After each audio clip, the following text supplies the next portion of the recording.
How effective are you? You're not. And so how much are you going to get paid? Less. Exactly. So the trick there is figure out what you do well and keep honing that skill. Now, by the way, when you do that, you're going to find the second habit becomes critical. Leverage. What does that mean? Hire someone to do the rest so they can do it better than you. So then we have to get into the leverage habit. And the last habit is when you're growing on a regular basis. See, by the way, staying in your unique ability is how you grow. Getting better, getting into mastery of what matters most is how you grow. And then leverage is how you keep everything else going so you can continue to grow. And when you grow, you're also going to have to fix things and learn things. So you have this habit of saying, so what do I need to know now that I don't know? And what's broken that might need to be fixed? And that's pretty much, in a nutshell, that's it. There's only one other thing to show you, and we can go home. And that is this sheet of paper. Okay.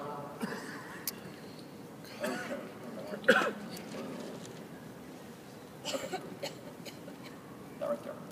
So I have this emblazoned in my brain as well. And I simply call this a wealthy person's life relationships.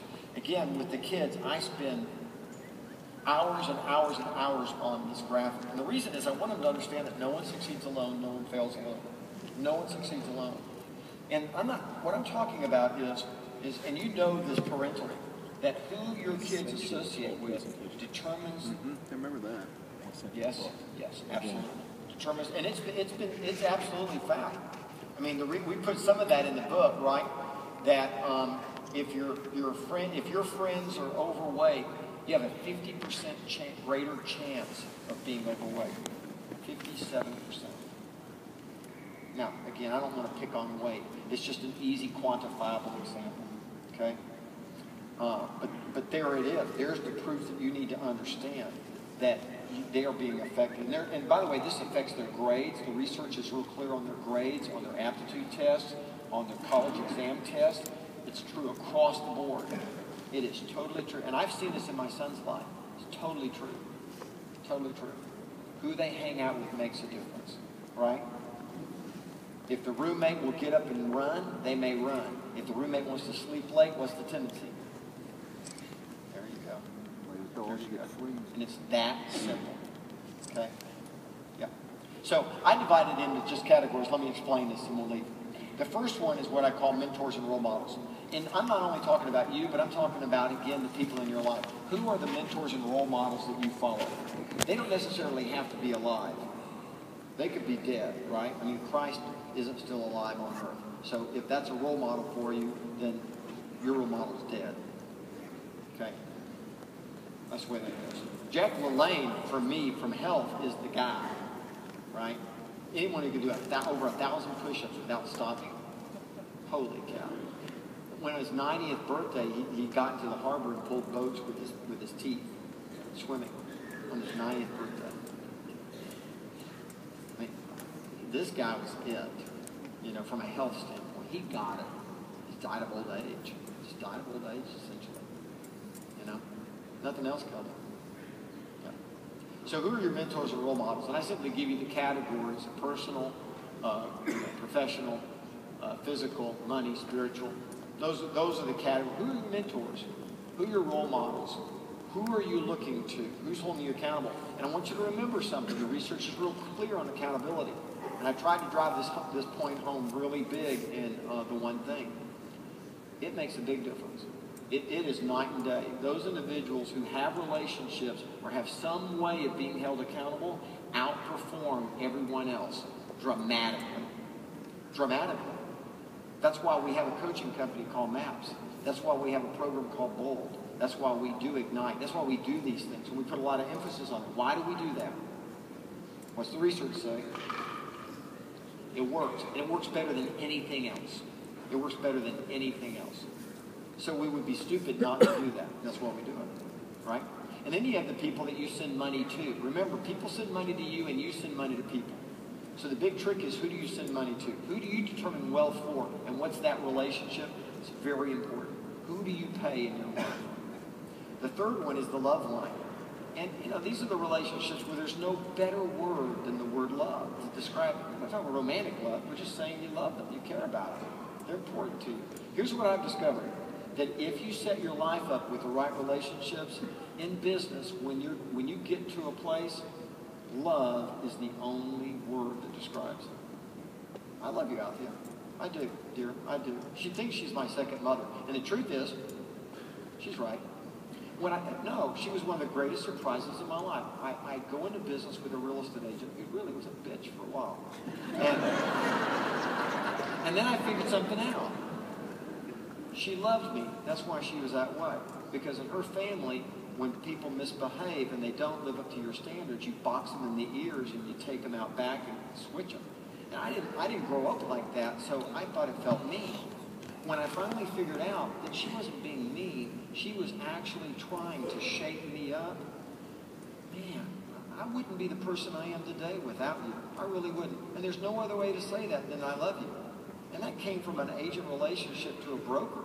Leadership knows no position. It's not an up and down, left and right. It's all of that.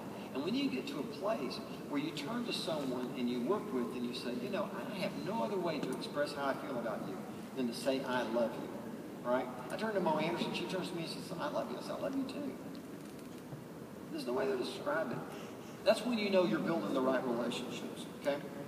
The next one is, you have two more. You have what I call the 5 top wealth determinants. Here's what we know. Warren Buffett said emphatically that 80% of his wealth came from 5 decisions. 5 decisions.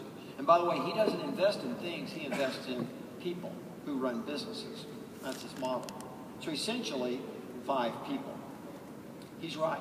By the way, span of control says you cannot effectively deal with on a daily basis and hold accountable more than 5, maybe 7 people max. It's really 3 to 5 is considered optimum. 7 is the fringe.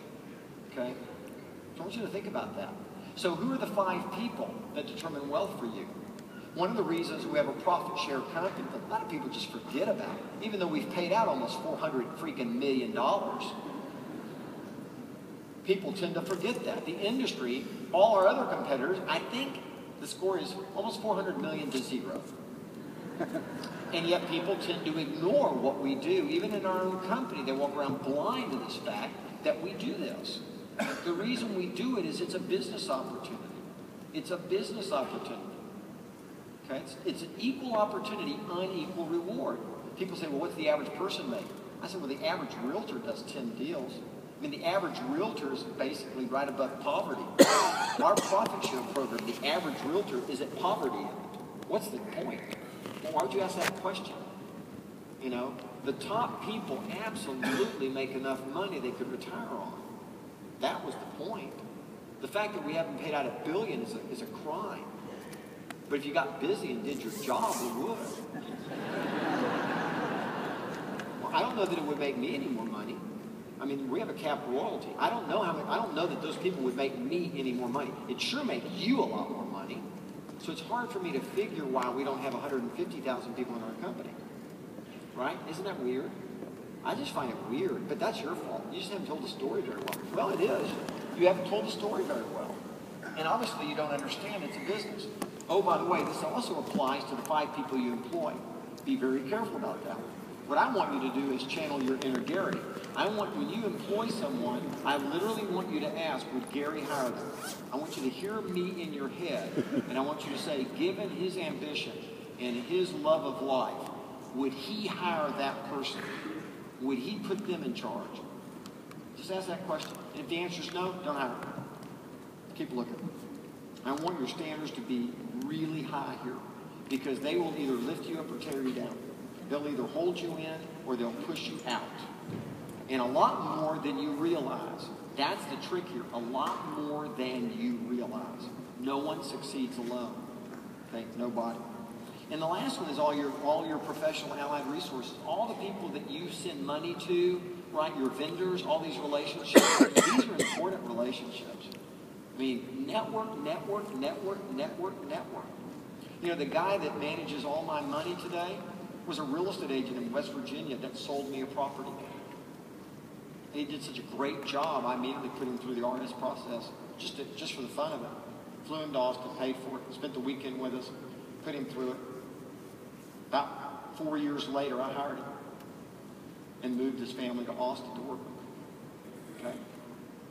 Honestly, I want you to think about this. No one succeeds alone. Look around you and look and ask yourself, who can I be in business with? Who do I send money to? Ask those questions. Always be on the lookout. Always be on the lookout. All right? I'm backstage with the Doobie Brothers. Trust me, I'm networking. No. I'm absolutely, trust me, I get it. I am lead generating, I'm networking. The woman that was sitting beside me at the concert, I grabbed her, walked out, that was Pat Simmons' wife. And I met her backstage and I realized she was alone. I said, well, you're coming with us. Where are you going to sit? Well, I'm behind stage. No, you're coming with us. And I put her right out there dead center. It was really cute because the whole night, Pat Simmons, if you saw the guitarist with the long hair, he was making goo-goo eyes at his wife. They've been married 23 years, and he kept, at first I thought he was doing it with me, and I thought that was weird. Because we were sitting side by side talking, and he's doing this, and no. And I realized, no. Because she was doing it back to him, and she's going like that. And he walked off stage at one point, and then all of a sudden she goes, and he was going over on the stage, and I'm going, 23 years, 3 kids, and that's the way they're behaving. And I'm going, man, no one succeeds alone. I get it. Choose those relationships carefully and make them be reciprocal. Give and receive. Give and receive. And if they're not, fire them and get somebody else. No, seriously. You know, one of my best friends, one of the first friends I ever made in Austin, James Wheeler, who is the only accountant I've ever had, his precious daughter, Sarah, now works in our firm, in my investment firm. You know? I'm a recruiter. I'm looking, you know, and that girl's awesome. It shocks me that the firm she was with in Dallas let her get away, you know. But what did I do? I offered to James. I said, hey, you know, how's Sarah doing? Blah, blah, blah, blah. I said, well, you know, if she ever wants some career counseling, oh, that'd be fun. So I put her in, gave her an ABA, went through all that, looked at the ABA and went, I like that. I like how she did in school. I like all of that. Later, about a year later, I asked James, I said, do you think she would consider visiting with us? He said, oh, well, she's not totally thrilled completely with where she is. I think she might. Yes. Awesome. Got it? Anything else I need to tell you? No. Let me end on this note. First, just 2 comments. One is, if you haven't bought the one thing, go buy it. Number 2, you cannot get more copies after tonight. They're gone. We'll take them back, and that's the end of it. You can get it in April or May, but you can't get it until then. So if you want a hard copy of it, we had them printed just for you. If you don't take them, we're taking them back, and they're going to do something else with them. Okay, they already have a plan for whatever they take back. Okay, so go buy 5 or 10 copies of it. Again, you won't have it, you need it. Why? Pass them around. Make them as loaners. Do what you want. I'm just telling you, do what you want. The other thing, shh, be quiet.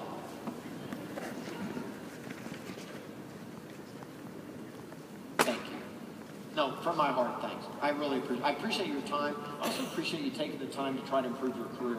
The most interesting thing that I noticed is the men and women that make the most amount of money in this industry devote more time to education than anyone else. The people that make the least amount of money spend the less time on education. It's weird, isn't it? They spend the most time away from their business and make the most amount of money. So I congratulate you, but I also thank you. It's not cheap. It's not easy. You're away from your family. You spent the money. I hope it's been worthwhile. It has for me. I hope it has been for you. Thank you.